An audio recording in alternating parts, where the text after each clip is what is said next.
Hey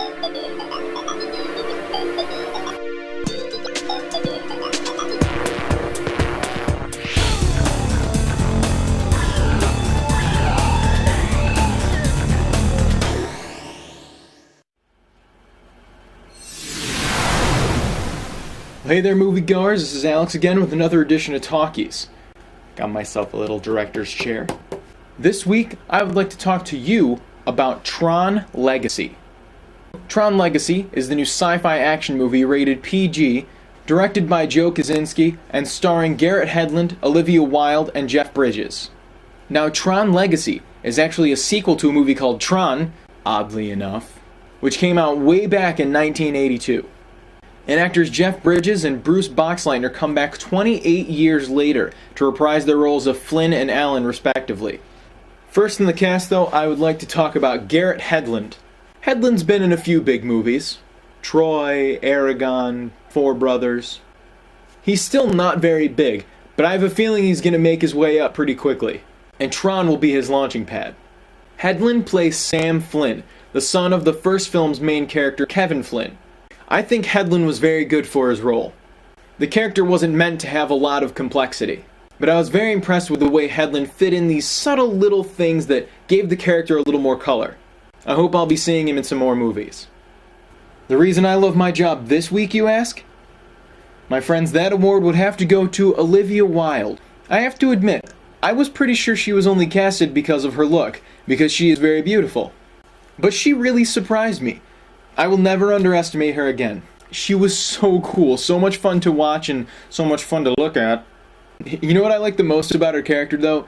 She wasn't as much, sexy as she was unbearably adorable. You just want to hug her and pinch her cheeks, and then marry her. She was just your kind of typical cute/tough girl. But she did very well in both extremes. Lastly is the dude himself, Academy Award winner Jeff Bridges. Bridges reprises the role of Kevin Flynn, a computer genius who years ago traps himself inside a computer world. This is a role I think Bridges had a lot of fun playing. He could revisit a story that he helped tell years ago. His character had all kinds of really cool abilities within this world. And what was really cool to hear was when he actually talked like he did back in '82. Radical, man. This was really heavy stuff. That part was almost as cool as actually seeing him from way back in '82. In the beginning of the film and in flashbacks and when Bridges is playing another character, Clue, which is the computer program version of his character, the filmmakers employ the use of performance capture technology to make Bridges look 28 years younger. And he did. And it was awesome. That was just cool. So, as a huge fan of the first one, I had some high expectations for this sequel. I figured that since the first one came out so long ago, they'd make it an independent enough story where you didn't really need to see the first one in order to get it. And although that is true, it really helps if you did see the first one. You'll get the story and everything, but I guarantee it will not mean nearly as much to you as it would if you had seen the heroic story of Tron. Which is a great film, and I suggest you see it anyway. In this film, the dialogue was a tad awkward, and the story was a little shallow, but those are literally my only two complaints. The rest of the movie was just everything I could have wanted as a Tron fan. Back when the first one came out, it pushed the limits as far as CGI and visual effects, and in 2010, Tron Legacy does the same thing. It was a crazy adventure that constantly had me oohing and eyeing.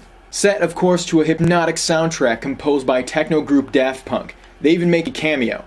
Work it, make it, do it, makes us harder, better, faster, stronger. It was just the perfect balance of nostalgia and freshness. It was just too cool for words. I mean, do I really even have to keep talking? I do. Okay, alright.